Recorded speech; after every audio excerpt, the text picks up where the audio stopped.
fue denunciado el expresidente Macri, también otros exfuncionarios, por un crédito multimillonario del Banco Nación a una cerealera, la cerealera Vicentín. En el día de hoy estamos firmando un decreto de necesidad de urgencia que dispone la intervención del Grupo Vicentín.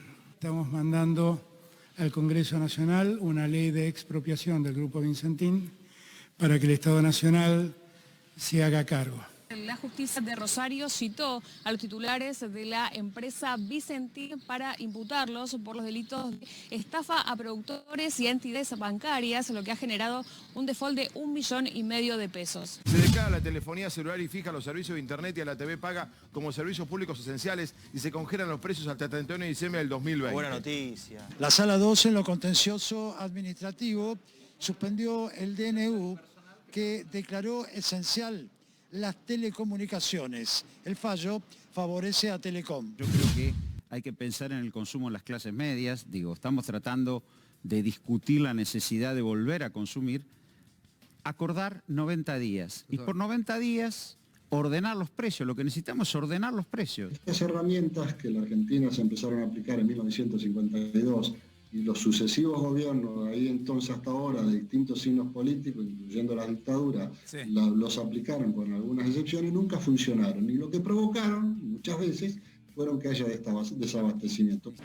Los vecinos, cansados ya de realizar diferentes reclamos a la empresa y siempre encontrar la misma respuesta, la negativa, se autoconvocaron, están aquí sobre la avenida. A ver, el ENRE estableció que Edesur va a tener que pagarle a cada uno de sus usuarios un resarcimiento de 10.325 pesos.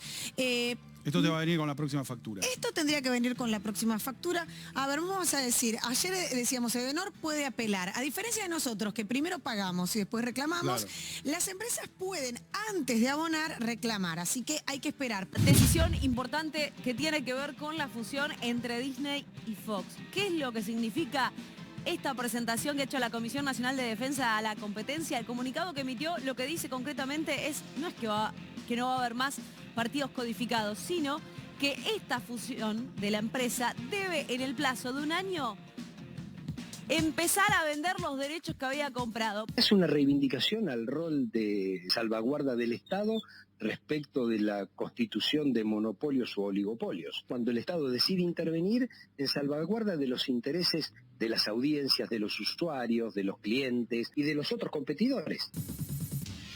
Muy bien, muy buen informe que repasa sucintamente cuáles han sido durante el gobierno del Frente de Todos algunos conflictos donde el gobierno, interviniendo para evitar cierto tipo de abusos, encuentra las resistencias, da las peleas, muchas de esas cosas todavía están vigentes, y que hace preguntas en torno a, bueno, ¿cuántas herramientas realmente y qué condiciones se necesitan para que un gobierno a través del Estado pueda efectivamente marcar la línea? No tiene que ver con ni avanzar contra la propiedad privada ni nada que se le parezca. Sencillamente, todo lo que hace al Estado defendiendo los intereses de los sectores más vulnerados.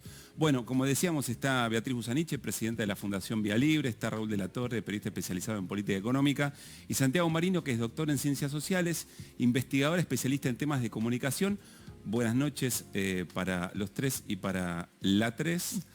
Santiago, ¿nos explicas un poquito más uno de los últimos casos? ¿Qué es lo que está pasando con Disney y con Fox y la decisión de defensa de la competencia? Bueno, buenas noches, muchas gracias por la invitación, un gusto estar acá de nuevo con ustedes. Crecimos, ¿viste? Sí, crecieron, pasaron a formato diario, pero seguimos hablando de concentración. ¿Se acuerdan que la última vez que estuve hablamos de eso como uno de los problemas de la comunicación? Bueno, esta vez es más fácil explicarle a la audiencia porque lo tiene en su pantalla lo que pasó. Hace casi 3 años, Disney, a nivel global, se compró Fox y con eso se compró un montón de cosas. Esto se vio en la pantalla rápidamente porque las señales que eran de Fox pasaron a convertirse casi en señales de archivo, deportivos, ¿no? Sobre todo, claro. Los conductores, las conductoras más significativos de Fox pasaron a ESPN, que es la empresa de Disney. Con eso los derechos de transmisión, básicamente la Copa Libertadores fue lo más significativo, que estaba en la pantalla de Fox y ahora se transmite casi toda en la pantalla de ESPN, en las pantallas de ESPN. Pero como cuando uno trabaja la regulación, de la concentración desde el marco regulatorio, el mundo se puede dividir entre los países que lo regulan antes o los que lo regulan después. Técnicamente es regulación ex ante o ex post. Argentina tenía una regulación ex ante para los medios, que era la ley audiovisual, la derogación del capítulo anticoncentración por el decreto de Macri, dejó a la regulación solamente con límites ex post, es decir, se puede dar la concentración y un tiempo después la autoridad competente de la competencia, para cualquier rubro, para medios, para golosinas, para indumentaria, evalúa el impacto de esa concentración. O sea, primero te dejan concentrar y agarrar y después te dicen, si agarraste mucho, arrancás a soltar. Complicado.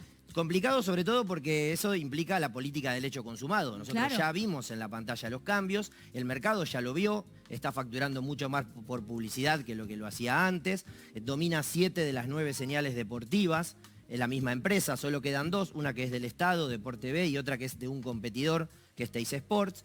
Domina además una lista muy larga de derechos de contenidos de transmisión de competencias deportivas. Cuando yo estuve hablando con ustedes, nos preguntábamos sobre el futuro de la televisión, si las personas están dejando de mirar tele para mirar video demanda, y decíamos, bueno, todavía la tele es contenido en vivo. Bueno, los contenidos deportivos en vivo, por la incertidumbre de los resultados, es lo que resulta atractivo.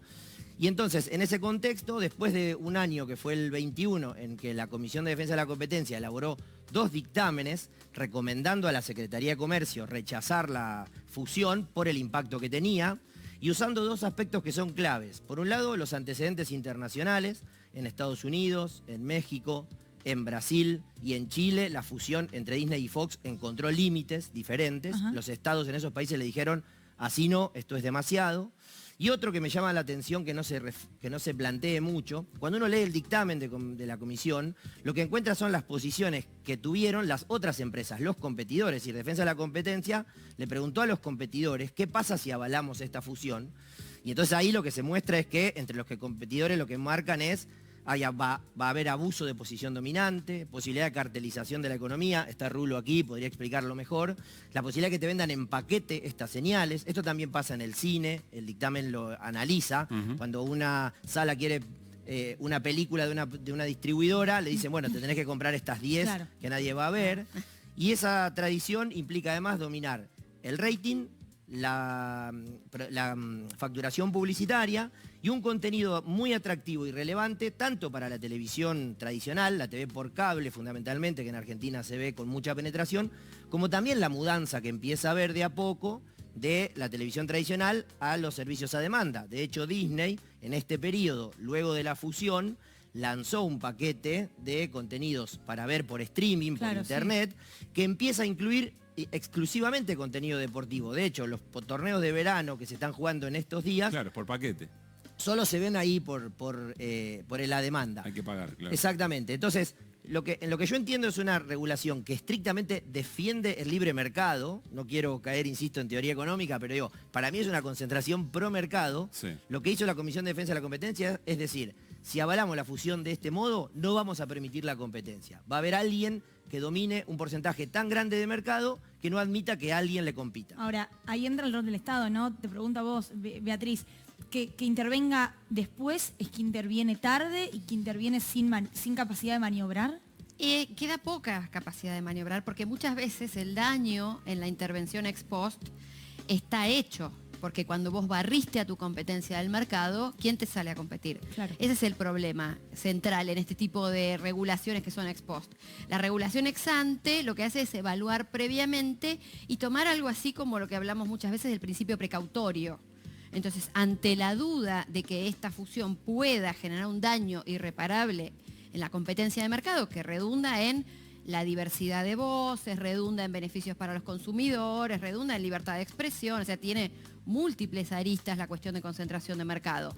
Entonces, una regulación de este tipo llega quizás a reparar, pero el problema es cómo levantás al competidor que ya quedó en el camino, o cómo generás que haya una competencia ahí que pueda efectivamente ser una competencia real. Este caso es muy interesante, lo decía Santiago, porque se ve muy claro y además es algo que nos atraviesa. Es sencillo, se quiere entender. Claro, y casi no tiene grieta, es ver los partidos de fútbol con lo que significa para la cultura popular argentina, tener que pagar para verlos o no. De hecho, hoy se presentó un proyecto de ley en el Senado Nacional del oficialismo, si no me equivoco, Sí, Oscar Parrilli, el sí. senador Oscar Parrilli, para pedir una cuota muy importante de partidos que se televisen por TV abierta. Vamos a ver qué es lo que ocurre con eso.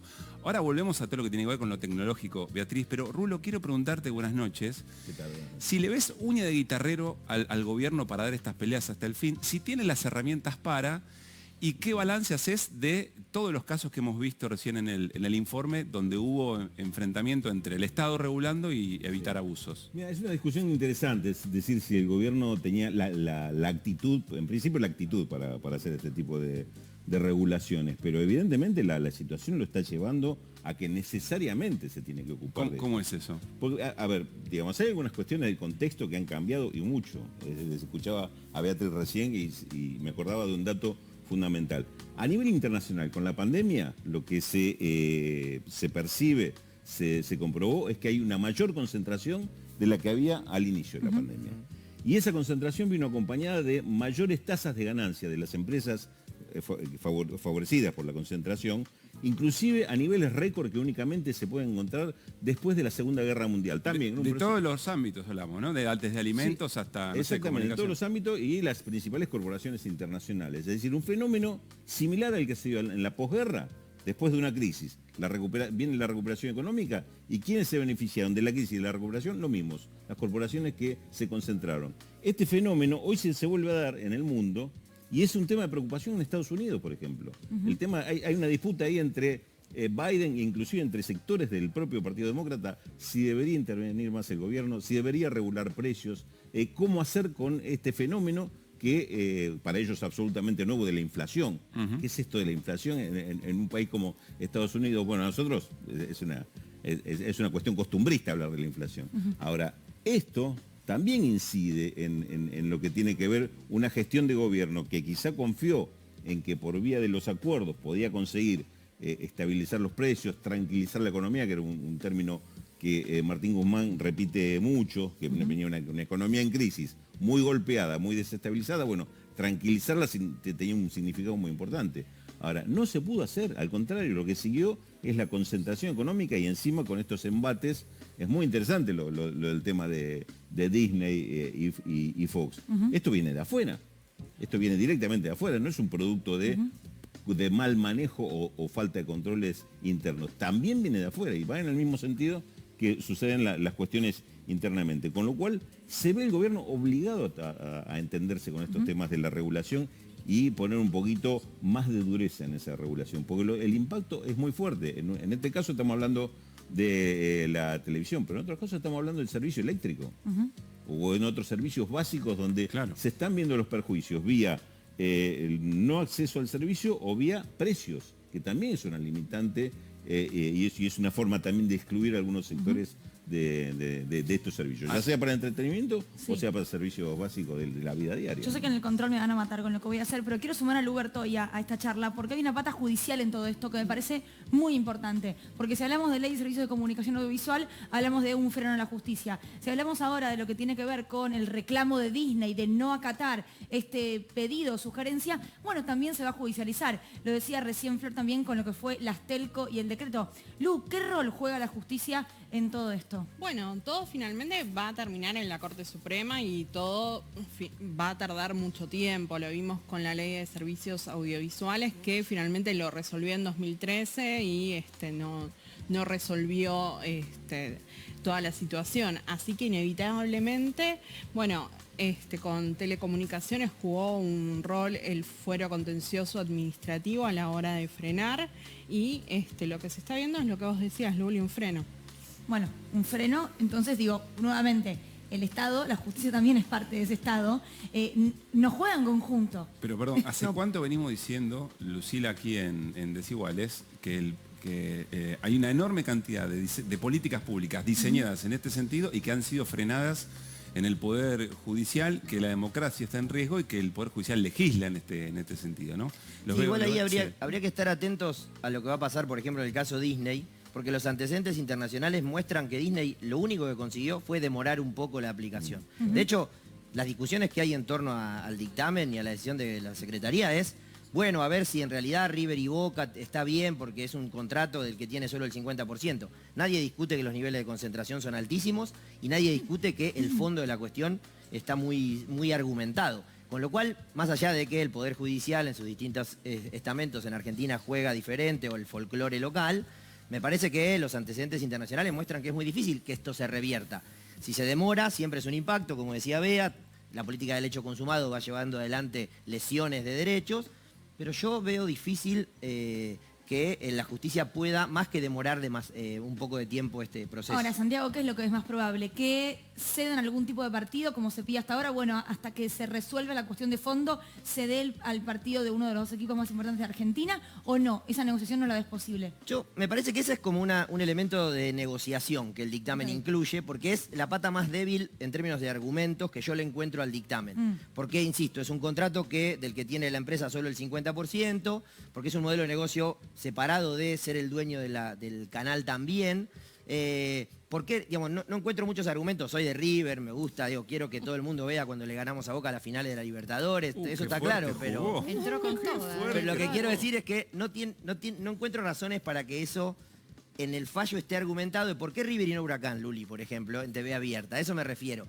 Es cierto. Yo tengo que reconocer que más hincha de River que Huracán. O sea, yo Huracán lo amo con mi alma, pero tengo que reconocer que va a tener más público un partido de River. Quisiera agregar algo más a lo que decía Rulo, que la afectación a la ciudadanía en casos de concentración de este tipo no es solo en términos de precio, sino también en los abusos que muchas de estas empresas ejercen sobre sus consumidores, aunque eso no redunde en un pago. Y voy a citar otro ejemplo de intervención de defensa de la competencia, en un caso de telecomunicaciones, de internet y demás, que es la intervención frente a los términos nuevos de uso de WhatsApp, donde no hay una relación de precio, porque WhatsApp es gratis, entre comillas, pero donde hay una recolección furiosa de datos personales que son un insumo que tiene valor económico en el mercado también. Entonces, permitir estos niveles tan altos de concentración de empresas que son las grandes beneficiadas, cuando uno mira el informe de Oxfam que salió en estos días,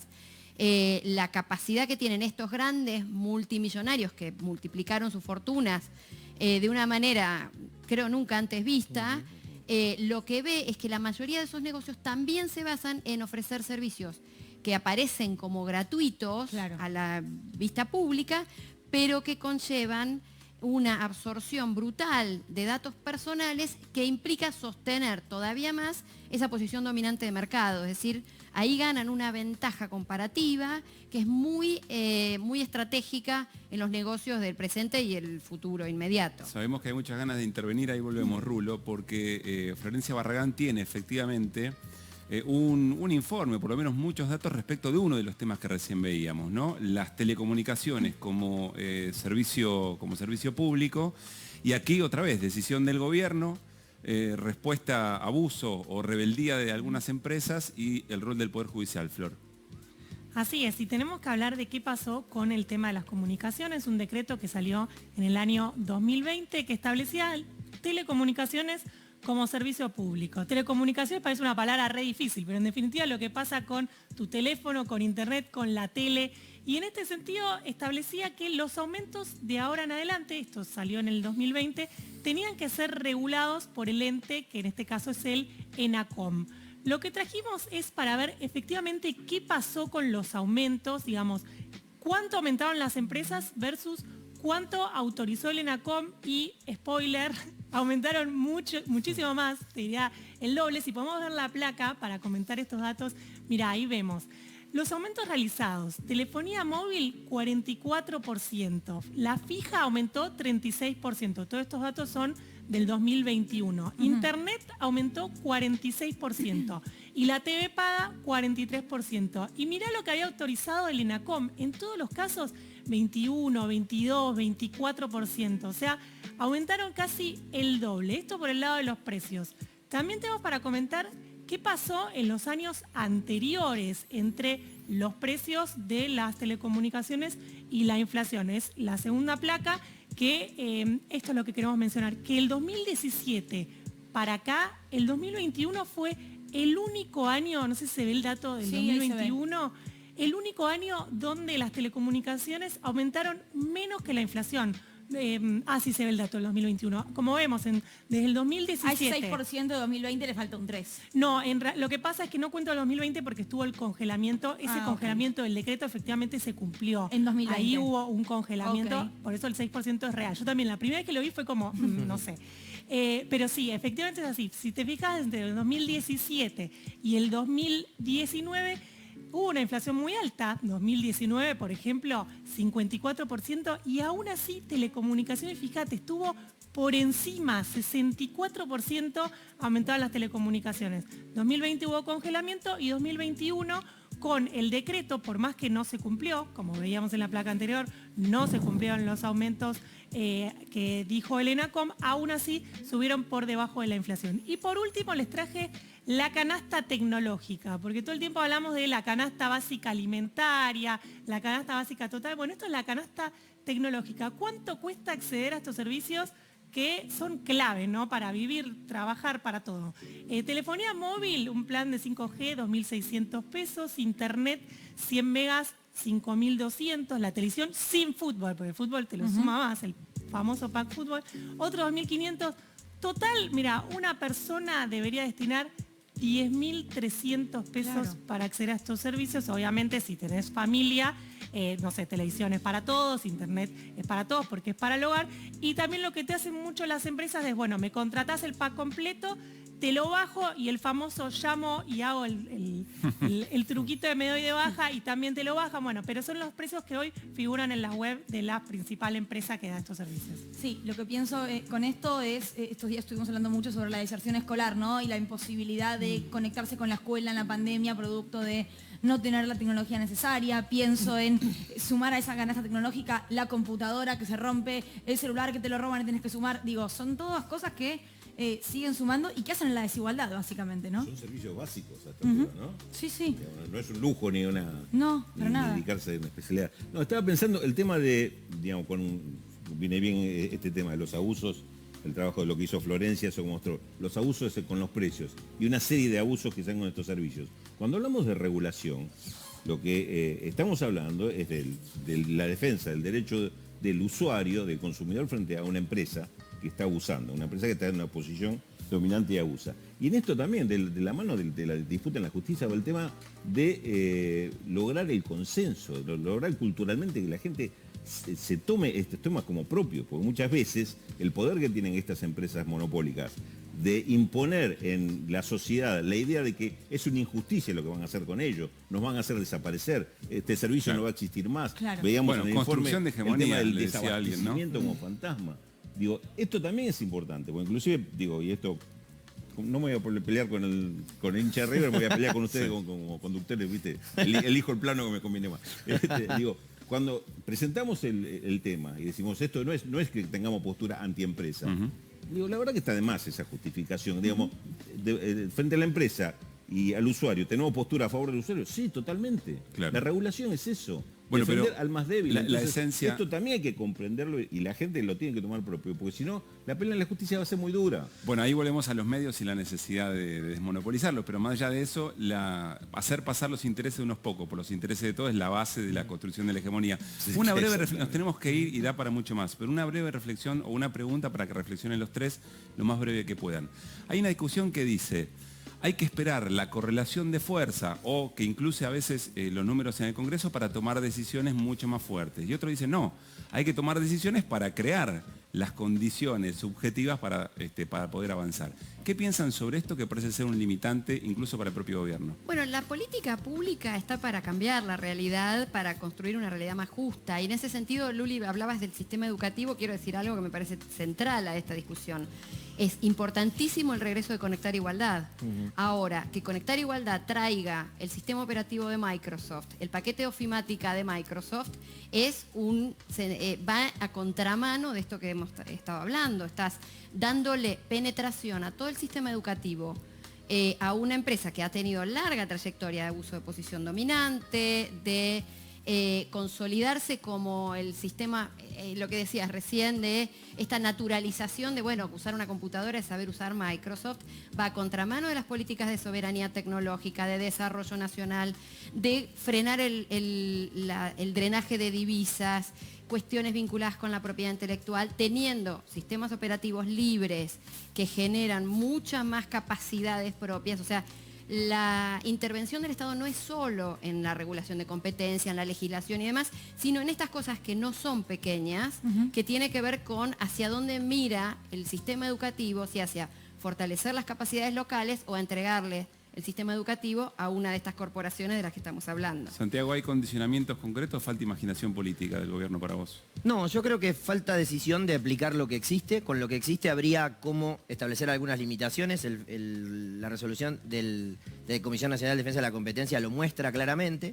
Y, por ejemplo, el artículo 77 de la Ley Audiovisual sigue vigente y es el que establecería cuál sería la lista de contenidos de interés relevante para que sean distribuidos por televisión abierta, sean o no alcanzados por derechos. Digo, me parece que mientras se resuelve esa discusión que es central, que vos planteás en tu pregunta, hay instrumentos para modificar algunas cuestiones. Y las cuestiones necesitamos que sean modificadas de modo urgente, porque eso que planteaban en el informe del aumento alcanzó al 70% de los usuarios de Internet en Argentina. Es decir, las empresas que no están alcanzadas por el decreto porque consiguieron un escape vía la judicialización, le brindan esos servicios al 70% de la población que accede a esos contenidos, con lo cual el 70% de la población, insisto, 7 de cada 10 que durante mucho tiempo trabajó en la casa, fue a la escuela o a la universidad desde la casa, etcétera, pagó vio incrementarse el valor de los servicios por encima de la inflación hace un montón de tiempo, salvo en el 2020 por el congelamiento. Lulo. Mira, regulación siempre es tratar de limitar la capacidad que tiene el poderoso de abusar. Es decir, la correlación de fuerza de entrada siempre va a ser desfavorable, si no, no existe la necesidad de regular. Pero la regulación también tiene que estar acompañada de estos argumentos, lo que da Beatriz, lo que da Santiago, lo que te demuestra que hay una serie de elementos que juegan a favor de hacer esa regulación y que la regulación tiene que ser una mayor justicia y un mayor acceso a esos servicios. A eso también me refiero cuando digo crear conciencia. El mundo, lo decíamos al principio, está jugando a favor de una mayor concentración. Hay que frenar eso, hay que pelear contra eso.